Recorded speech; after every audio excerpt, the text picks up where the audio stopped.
finished the story. Let's get down to what we're really here for this week. I know Matt's really excited about this one. So I set the challenge. Have you been watching the last few weeks? We're trying something new. I think it's going to stick around. The last couple of weeks, it's been Matt's top 5. We've had top 5 AEW wrestlers. AEW, Money in the Bank winners. Yeah. Intercontinental champions. Intercontinental champions. Yeah. So I took charge last week. And I said top 5 of the most influential superstars in NXT's history. And then Matt threw his little toys out of the pram because he wanted 10 because he couldn't do 5. Oh, Ted agrees with me now. You can't do 5. I could do 5. I could cut my list in half and be happy with the lower 5 being missing. Maybe have to change 1. Absolutely fine. I was with Matt for the 10 all day. I don't think I can put this down. That's part of the fun of it, though, because then that's why 5 is a good thing, because there's going to be more down the line where we're going to be like, oh, can we have? And I think this one will give you in the future. We stay to top 5 because then it makes you work harder. Yeah. But you're asking for a top 5 of NXT who we think is the most influential. Top 5 ain't working there, mate. Sorry. Yeah, it would. So how are we doing this? Are we just doing each 10s down to 1? We go 10. We all name our 10. Yeah, if you want to give a reason why, you can give a quick reason why. So if you don't worry about it. But let's just fire into it. So this is our top 10 in reverse order. So 10 to 1, most influential people, superstars. I want to make sure that's right. So if you've got any backstage or GMs in there. No, I haven't. No, you need to take them out. So if you've got Mr. William Regal in there as a GM, he's got to go. He's playing War Games. Dusty Rhodes. Or Dusty Rhodes, or Hunter himself. Yeah, they've got to have been a superstar in NXT, basically, whether male or female. So number 10, who's naming 10 first? I'll go first. I'll start. Go on then. His name is Enzo Amore with Big Cass and Carmella. As say the whole trio. I wasn't going to put her in, but she's as much as part of it. She's as much as part of it as the rest of them. That run that they had in NXT was insane. He brought something different than anything else at that time. I think a lot of people have taken that since, and I think Enzo doesn't get the props for what he did bring to the table. And I feel he should be back, and he should come back and say he'd fit in now as he did back then. But yeah, he's my number 10. Because I think it was a massive influence on the whole product. Matt? Adrian Neville. Ooh. He hasn't made my list either. No, Adrian Neville, the first 5 takeovers, or whatever you want to call them, there was no one better than him. No one. I'm not taking away from Breeze and Kid. Yeah. I'd love to put them all on one, but I've got to name one, so it'd be Adrian. I think they carried the transitional period of NXT till a certain few of us arrived. They carried it absolutely with you there, mate. One of them was going to be in it, and I had to choose him, and it was Adrian Neville. Yeah, I didn't put him in. Mine's 10 is Bayley. So I have been on record in saying that out of the 4 women that came through NXT, as they call themselves, the 4 women of the 4 horsewomen, I technically think Bayley is technically the best in the ring out of the 4 of them. And the work she did to put the rest of that roster over, selfishly, it's unbelievable. And she was a massive fan favorite. Now, I mean, there's a little girl out there now, Izzy, that's actually made a wrestling career because of how she's a women's champ now. Yeah, because of how much Bayley has influenced her, as well as the other ones. But I feel for me, Bayley was very important to the NXT brand, helping the women more than anything. Can I give you a shock? Bayley's not in my list. Jesus. Two women are Bayley's. Mate, don't worry. I've got another woman, and I think I know who one of yours is going to be, and if it's the one I think it is, doesn't make my list. No, you've She's already made said, my last list. week that she doesn't. So number 9. Keith Lee for me. Keith Lee. Keith Yeah. Lee. Keith Lee. Keith Lee. Keith Lee. The matches he had with Dominic Dijak, and when he put Adam Cole into row fucking 5 when he hit him with that pounce, he was sick. He was so good in NXT, and that NXT the Survivor Series match. Come back, go and watch that pay-per-view and tell me if you didn't know what came from forward. So, I have a full list of everyone. I'm not showing my actual list, but I have a full list of wrestlers I wrote down, and it goes on forever. Keith Lee was in there, but there was no way he was making my top 10. If I did 20, he wouldn't make my 20. I'm not taking away Keith. I don't think he'll make my 20 either. He did decent things there, but I feel like there's far more that did better things. I agree. Nah, I agree.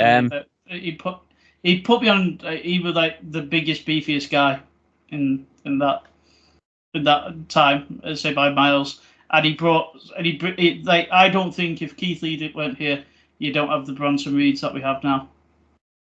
Because he set that precedent. Bronson Reed. You had Lars Sutherland before him. Vacant, don't you mean? Yeah, we don't talk about him, mate. Why? You know why? I'll tell you after released. We'll talk about that afterwards. Oh shit, yeah. Yeah, but no, I'm not talking about him as a wrestler. I'm talking about the big guys. You had big guys before him. You're always Bronson Reed was always going to be there. My number 9 is Paige. Doesn't make my list. I think Paige. Talk about Bayley, Charlotte, and Sasha. We don't talk about Becky in NXT. Her and Emma were the first women to main event NXT. Yeah. Paige was the first ever NXT Women's Champion. She was absolutely fantastic, and then she came onto the main roster and carried it on and changed the way women were looked at on the roster originally with AJ, her and AJ, because you had the likes of Nikki Bella, Alicia Fox, Eve Torres, Kelly, you might have Kelly, I can't remember, Summer Rae. Like you had these people on there. Paige could wrestle. Yeah, and her matches in TNA, her matches in NXT with Emma, with Natalya, with Charlotte were fantastic. I just think for me, bar one other woman that's on here, she's in top 10 by miles. The reason Paige didn't make my list is I feel she did good things down in NXT, but I feel Paige was another one that when she won that title, she pretty much come up the next night. She did better things on main brand. Not taken away, she would probably be 11 if I had 20. She's just missing out. She was in at one point, and then I took her out for somebody else. Number 10, Adam Cole. No, number 9. Number 9, sorry. Yes, thank you. Adam Cole. Adam Cole's that far down. Yeah, but it's not for any other reason. It is the people above him. I can't put them above him. Wow, I'd expect him to be higher up for you. Adam Cole, he carried the brand when it lost the big names it did. And I'm only put Adam Cole in, not the Undisputed Era, because I only actually liked one of the others of the Undisputed Era, and that was Kyle O'Reilly. Not a fan of the Fish, and I'm not a fan of Strong. Still to this day, I'm not. Mate. He can go in the ring. He can go in the ring. I feel promo stuff like he struggles with.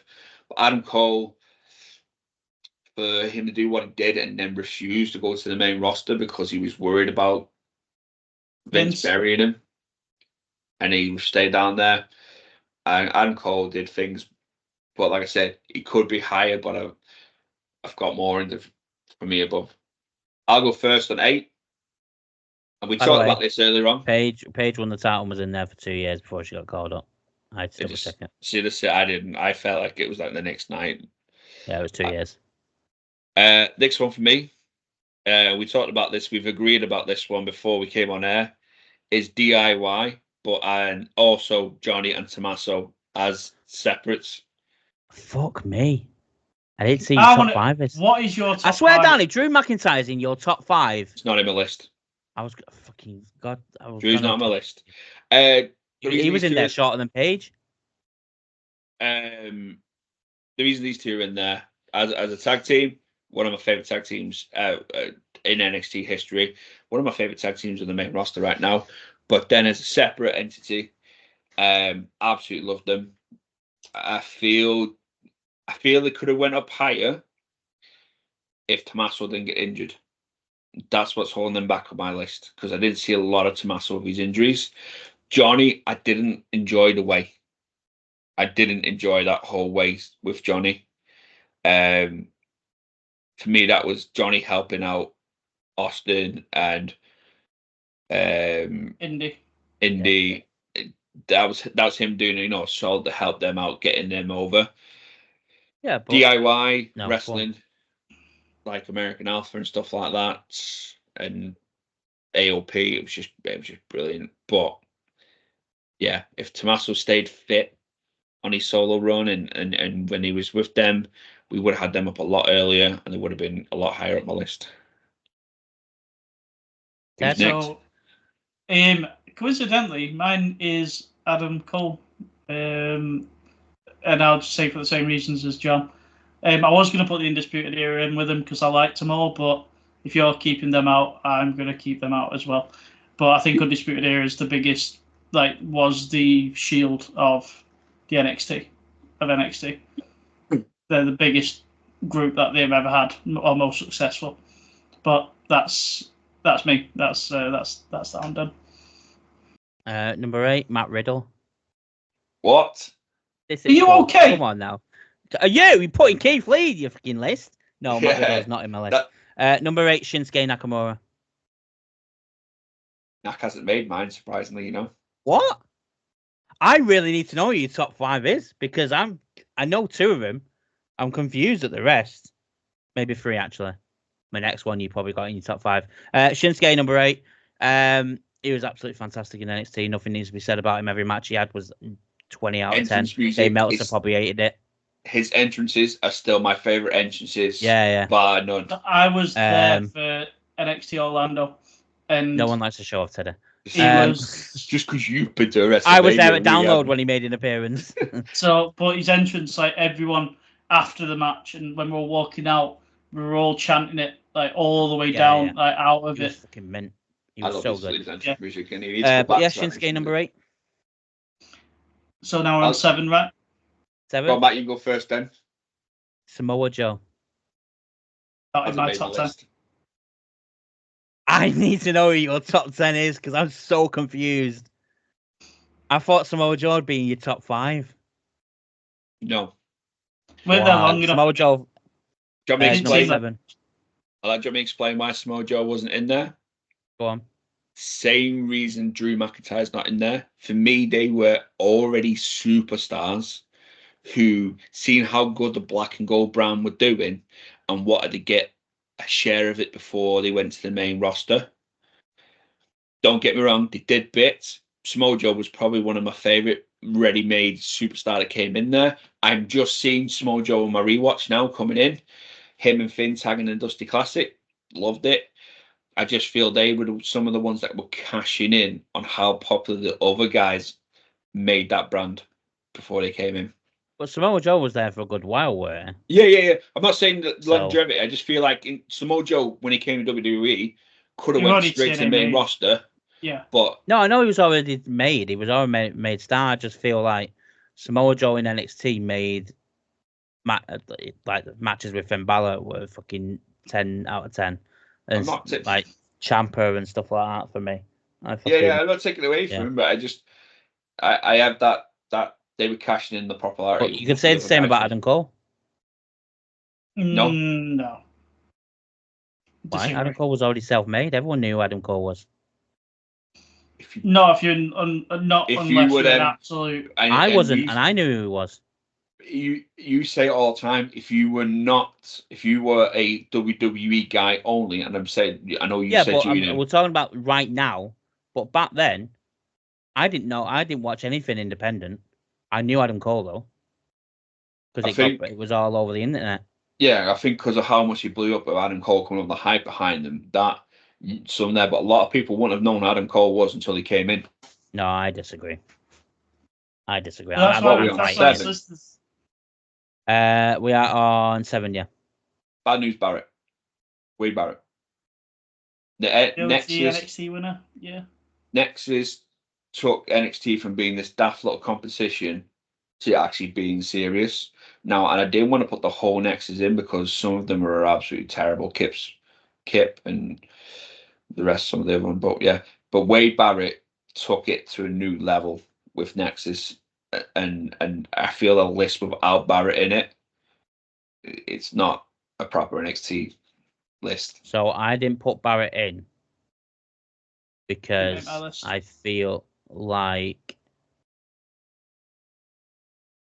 for what it was at the time, Nexus, I completely agree, but Nexus lasted what? Yeah, a few months before Cena got his hands on it. Yeah. And I get what you mean. Wade Barrett just looked shit. Yeah, he did. And that's what annoyed me about it. Whereas I think Daniel Bryan's probably more than Wade Barrett in the fact that Daniel Bryan is headlined at WrestleMania.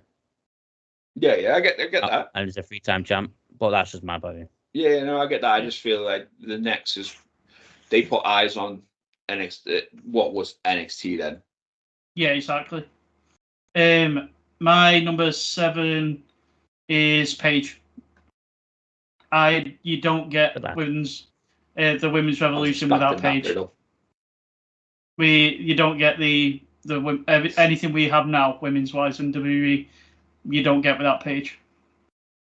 She started it, and the Horsewoman finished it and got it across the line. Absolutely. And that's 6. I'll go. If you want. Oh yeah, you go. I'll go. The Revival, or as they're known now as FTR. I don't need to say much more than that. It's the Revival, one of the greatest tag teams of all time. That's enough said about them. In my top 10. Not any. No. You've got Matt. You've definitely got Matt Riddle in there somewhere. I haven't. You're gonna rate my next one. My 6 is Shinsuke. Same reasons before, like the most over person. When he came out at Dallas that first time, I obviously heard of this guy Shinsuke Nakamura.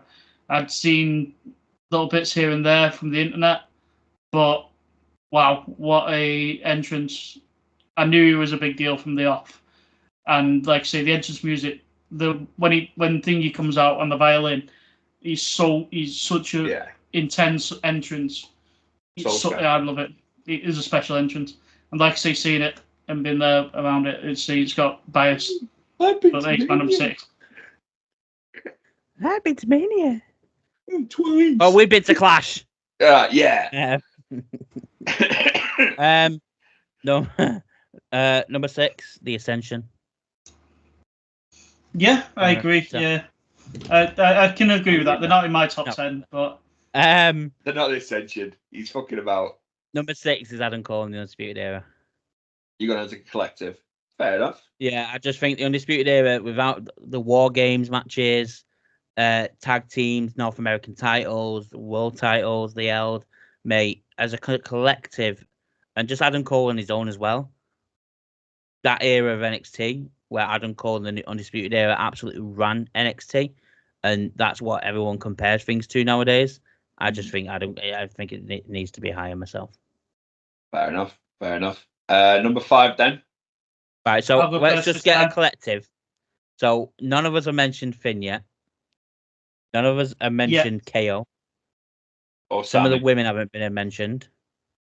Or Sammy. So let's see his top 5. 5. Right, so 5, Finn Balor for me. 5's my Finn. Amazing. Yeah. The first big name, he came over from Japan as Prince Devitt. They got rid of the Prince Devitt, called him Finn Balor. And he was probably the first. There's another person, when I first started watching this, that blew my mind with his style of wrestling. And Finn was that person. Absolute amazing performer. And one thing I did like was when he realised it weren't going well on the main roster, you were happy to drop down and help out again when they were losing, when a few people got injured, when he came back down. And I feel the guy deserves the respect for that. Yeah. John? Asuka. I feel Asuka is Dennis forgot about Asuka, but carry on. Most important female superstar in NXT, apart from Blue Pants, but Blue Pants. Blue Pants. Blue Pants put everybody over. But no, Asuka is the most important female wrestler I think NXT had and still had to this day. I don't think anybody touches Asuka. Asuka's best run will always be NXT. Yeah. Unless Triple H does something now of her. She was just fucking sick, and she didn't cut promos or nothing. She just fucking roundhouse people. That was it. You're not ready for Asuka. Roundhouse kick. That's like literally all she did, and it was sick. And it hurts me that Vince killed her when she came up. Agreed. I was torn between Asuka and Shayna, because Shayna was the first ever 2-time NXT Women's Champion. I thought every single match she had was fucking amazing. But my number 5 is Asuka as well. I don't think you have people compare the women in NXT, especially Mandy Rose said it, compare themselves to Asuka. And obviously they compare themselves to Bayley and the horsewomen as well. But the main person they always look up to is what Asuka did in NXT, because she was the one that was most dominant and always was there week in, week out. Get-go as well. There was no build-up for Asuka. She came in and she came in straight away. Yeah. She signed that contract with William Regal in the ring, and then from straight on there, she just kicked on. So let's move swiftly on. So we're in the top 4 now. Yeah. I'm going last here. I'm going last, so one of you can go first. I'll go next. Okay. Kev Owens. Okay. Kev's my number 4. As long as he's still higher than... As long as he's in it. Yeah, so Kev is... He put NXT to the main roster when he came and started doing the matches with Cena as champion. He made that felt feel more... Watch Black and Gold. Well, no, because that person is higher. Okay. He basically them first. He made that NXT title more important than the US title. He didn't care about John Cena's title. It was all about NXT, and he didn't care, and I love that. And one of the biggest moments ever is when he turned on Sammy, and it was sick. And it was like, because it was the first, as the show was going off air, something big happens. You didn't see that ever before, and then they started doing it from there. Matthew? My number 4 is DIY. Okay. I feel Johnny Gargano's run and Tommaso Ciampa's in NXT I still spoke about to this day, especially Gargano. He was Johnny Takeover.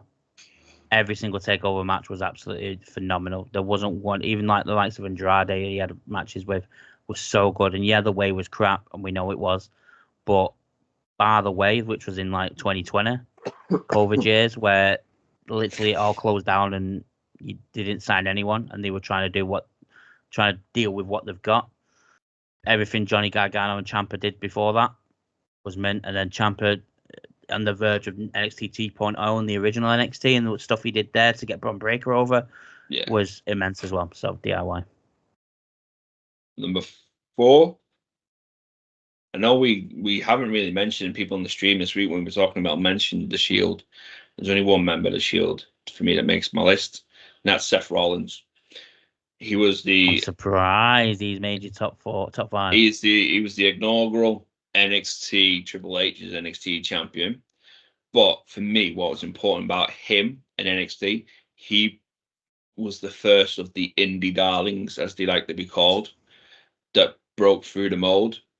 And I feel he brought eyes to watch the product. That maybe that, like your tribalism, that were diehard ROH fans, then I wouldn't watch the but he came in. Tyler Black there, but their baby came in and became Seth Rollins and potentially brought eyes in to watch it. And then look what he's gone on to be. That's, you know, I mean, what Triple H made and molded him into. He's Becky's the man's man. But yeah, what Triple H has been able to do with Seth and Dusty and anybody else there with Seth has made Seth probably, if not arguably, one of the going to be go down as one of the great superstars of all time. Yeah, agreed. He can do everything. Number 3. I don't want to go first, but that's wrong. I think I fucked up here. I think I fucked something really high. I've got Sami Zayn. Oh my god. I had Sami Zayn. So I've got Sami Zayn number 3, and it's because Sami Zayn put NXT on the main roster for me. He was the first one to go up to challenge John. He put it on the roster. His work with Kev it's absolutely sublime. I'm still watching it now. Kevin Owens doesn't go up if Sami Zayn don't get injured from doing that. Doing his entrance. Yeah. I think Sami Zayn didn't get injured. Sami Zayn's taking the US title from John. And his work with his matches with Cesaro as well, right at the start of NXT, were absolutely fucking amazing. And Neville.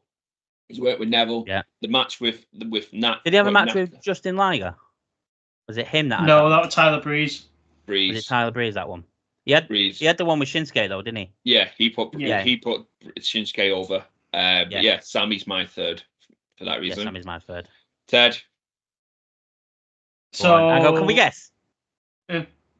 Right. Karrion Kross. No. Go on. Dijak. So I'm gonna swap these around. These were in a different order, but you can't change your list. I'm gonna put fuck it, I'll keep it as it is because it's what it meant to me.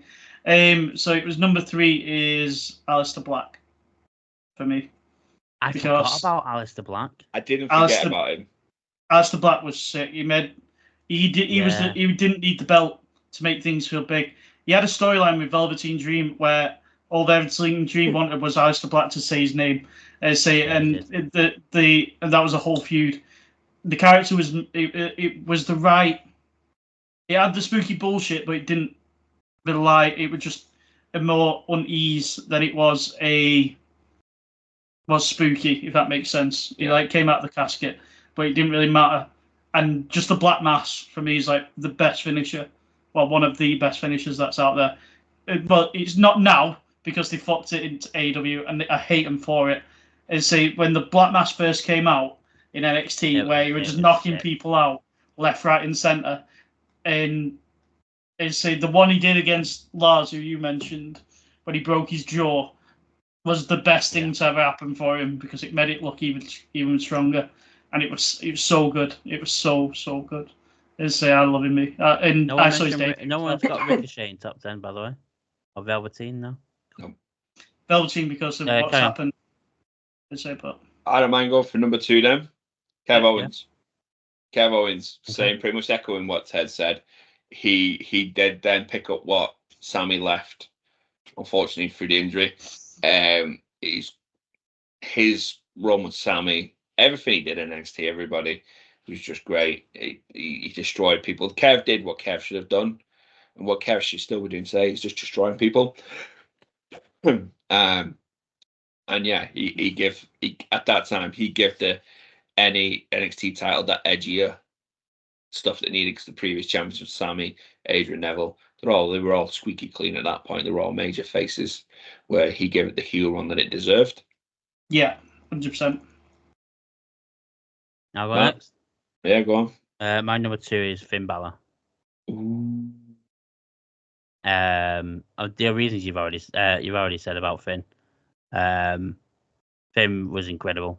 Everything that he did, from the Demon, the NXT Demon, Finn Balor was booked right. Yeah, it was. There was no losses, and if it was because of something that happened. It wasn't just shenanigans. It was someone better than him, whether it was Samoa Joe or someone like Finn was amazing, and it was. Getting called up Universal Champion, losing the belt because of injury. Like, Finn's Finn. He deserves more than what he's getting now as well. But on NXT, he was up there. Just not quite the one for me. I get what you mean. Ted? Keith Lee. Johnny Gargano and Tommaso Ciampa. Johnny Gargano was sick. His NXT, like every time he came out, different Marvel character. That's one of the main things I used to look forward to, and I've got that bias as well because I've seen him a few times at certain events, and it just the atmosphere when Johnny's wrestling, it's different. I nicknamed him Johnny Kickout during the Adam Cole and Thingy match because I thought that match were over about 6 times, and then it just kept going and going, and not in a bad way, not in the Will Ospreay swerve way, where the match went on too long. The kick out, the false finishes were mint, and they fit. Yeah, literally fight forever. I could have sat and still be watching that now, and I'd be happy. As Larry. With and number one, then. Ciampa with Goldie as well. And I think he helped legitimize Bron Breakker. Bron Breakker isn't where he is now. He had Tommaso Ciampa. Fair enough. Right, for number one, on 3, we all say our number ones at the same time. You ready? 3, 2, 1. Finn Balor. Sami Zayn. Charlotte Flair.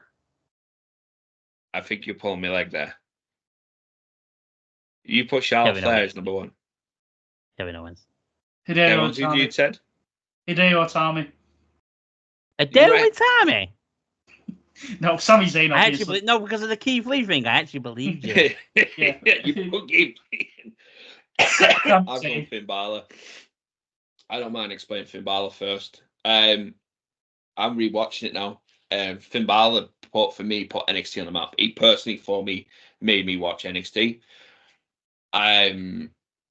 He didn't just bring a new batch of fans who were WWE fans in because of the gimmick. That's what caught me, was the gimmick of the Demon. He brought the New Japan fans that probably never would have laid eyes on it because he was massive over there at that time. But then he's worked throughout the whole thing. The Demon, like you say, the Demon was booked perfectly. Like, one of my most favourite memories of Finn Balor is from NXT London with Samoa Joe, where he just pops up and roars at him, and Joe genuinely like shit himself. Doing this list has actually made me realise how influential Finn Balor is on wrestling as a whole. Yeah, 100%. Because there's a lot of things, if you look through the entire wrestling in recent years, and you can start with the shirt he's wearing there wouldn't be a Bullet Club without Finn Balor. Then if there's no Bullet Club, there's no, who would have said Kenny, Adam Cole, Cody too when he left, the Young Bucks, AEW probably wouldn't exist. Yeah, because Bullet Club were that big thing that you start seeing the shirts pop up at WWE events. And you're like, oh, what's the Bullet Club? That's interesting. It got somebody over. Yeah, I discovered the Young Bucks off the back of learning where Finn Balor come from. I discovered Okada because of that, and Shinsuke Nakamura. Realized AJ Styles was wrestling out in Japan. That took me to Kenny Omega. For me, Finn Balor introduced a whole new world of wrestling to me just by turning up in NXT. So that's for me. And you don't, for me, like, if you think about it, you don't really get any of the, he like opened the first school of like learning, like wrestling school in Ireland. So you don't get any JD McDonough's, you don't get Becky Lynch, you don't, these other like set wrestlers that he started this. Absolutely. And then for Vince to be happy for an NXT guy to come up and beat Roman Reigns and beat Seth Rollins and put a brand new title around his waist, that shows how much, I would say that'd be Triple H saying, look, this guy's the guy. Put him over. I still say to this day, Finn Balor should have been the Demon and beat Brock Lesnar, because that would have put the Demon on another level. He should have never have lost to whoever he lost to. I can't remember now. Roman Reigns. The Demon should have been this untouchable entity that should have beat Brock Lesnar for the full Universal title as well when he was holding it. But yeah, Finn, I think as well, it doesn't happen really watching it at the moment, and I picked up from literally where Finn came in. But yeah, stuff that he did there for me is more important than anybody else has done. So yeah, so for me it was Sami Zayn. So I was a casual. I like really dumbed it down. Like with wrestling, I hardly ever watched it. Then I moved into my first house with one of my best friends, and we had Sky. And I remember sat and the show called NXT were on in the day when I were off work, and I'm like, oh, I'll give this a watch. It's only an hour. I'll sit and watch it. And I literally switched it on, and Sami Zayn were diving through the middle ropes, and he hit a DDT on fucking Cesaro, and that were it. I were in, and I was back in all. I were all back in on wrestling again. After that, yeah, I was literally all in on wrestling. After then, I started watching Raw, SmackDown, everything again. So Sammy brought it back for me because I got bored and we're kind of falling out with it, and then Sammy brought me back in. So, and I'm still about now, based off that. Matt, sorry, mate. You know what my memory's like. What would you say again? Yours was KO. KO says it all. Yeah, like I'm like you. I'm not watching every single episode of NXT. I'm watching the takeovers again. Kevin Owens coming in, doing what he did to Sami Zayn after he just won the title, and then beating Kevin Owens, winning the title, running away with it. His matches with Finn, Sami, everyone in NXT. There wasn't anything I disliked about Kevin Owens' run. And then obviously Sami Zayn getting injured for John Cena and Kevin Owens going up for what Ted said before. Didn't care about the US title, more bothered about the NXT title and the fact that he's been doing it for years and Cena's a rookie compared to what he's been doing it for, kind of thing. Kevin Owens for me is I don't think you can get a wrong number one with the people we've gone with. If you would have gone, I don't know, Charlotte Flair or Keith Lee or Matt Riddle or Ricochet or someone like that, I'd question it and be going, well, really? Yeah. Sami, Finn, and KO are the three that really define NXT. I think if you do what AEW did and call the 4 pillars of NXT, there's 3 of them, and then I would argue who? I'd say Gargano's the other. I would argue the place for Asuka. Yeah. Right. I wouldn't dispute too much. Me being sexist, just thinking about guys. Sorry, guys. Yeah, no, but that's what I'm saying. But there you go. That's our top 10. Matt, what was in 5 for next week then? 5 for next week. I've got one. Oh, go Ted. Yeah, you go. Top 5 celebrities in wrestling. Because we spoke about this the other day on the stream. But I'm interested if. All right. Can you do a top 5 celebrities in wrestling? Yeah, we'll do top 5 celebrities. We can do that. That's fine. So I think there is 5. There's easy 5. Yeah, we'll have to see. But I'm not talking about just wrestling. I'm talking about appearances. Appearances. Okay. Yeah, we'll take that one. It's a different one. I like that one. Wayne Rooney number 1. You do Wayne Rooney number 1. Jose Marino number 2. Tyson Fury. KSI number 3. Speed is 4. Logan Paul is 5. There's my top 5 done. Tyson Fury number 1. So glad he sung to us a clash. But no, so there's our top 5 as another week. This will be a 2-parter, by the way. Yeah, this is going to be a mammoth 2-parter. Also, guys, I believe Matt's, I don't know if he's doing it, but we're going to get a bit of a vlog from the past and from the current plans. We spent some time at Future Shop this week, which was really good. We're going to go again. I think we might need you to touch out with Sam and see if it's frowned upon for us to film a bit of the action or not. Because a vlog doesn't work if it's just us talking about it. We need some action in there. So just touch with Sam and see if it's okay for us to film some of the stuff. Obviously, it's free promotion for them. Touching on that, if you are one of our viewers from Manchester and you want to go and watch some live wrestling, Future Shocker for show in Stockport on the 11th of August. It's their 20th year anniversary show. We're not getting paid for this, by the way. We just genuinely enjoyed the show. And as we mentioned, one of the key people there is a close friend of Ted's. But yeah, the wrestling in Stockport Manasonic Hall on the 11th of August. It's a cheap ticket. It's a good bit of entertainment. It's only a few hours as well. It's not a mega long one. It's an early start. It's early finish. So if you're worried about, I can't be bothered sitting there to 9, 10 o'clock at night watching a show, it's not. Nice little break in between. They do a raffle. You can win prizes, and they've got merch and stuff like that. But yeah, so get along. Give them a shout. If you are gonna go down, just tell them we sent you, because we want to work with them. But other than that, as we say every week, down below all social medias, go give them all a like, subscribe, follow, whatever. And above, you can see we are affiliated with WWE EuroShop. The link is in the description below. If you're going to go for a browse, use the link just in case you are going to buy something, because like I said earlier on, once we hit a certain point with it, and we can do whatever we need to do with it, we're going to give it back to you guys. We're not taking nothing from it. It's going to be straight back into you guys as a thank you. Also, will probably be a little quick video out. You might have already seen this. This week, the fellas has made 100 plus subscribers. I think we're sitting at 132 now, 31 right now. Thank you to everybody that subscribed to us this week. We are massively in your debt. Let's keep going.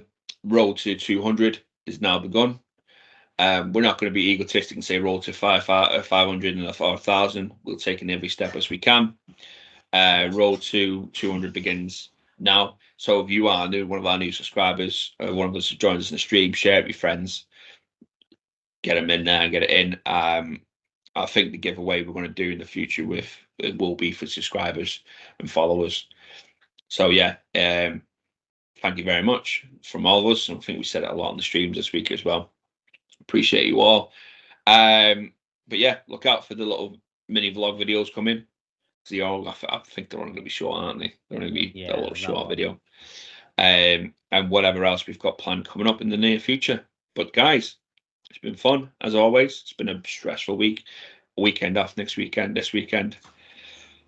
Ted spoils anything for me. This might be his last show. He's gonna kill shot me. Right? He's gonna come around my house and absolutely just black kick me at the front door. Absolute pleasure, guys, and we will catch you all next week. Peace out. Peace.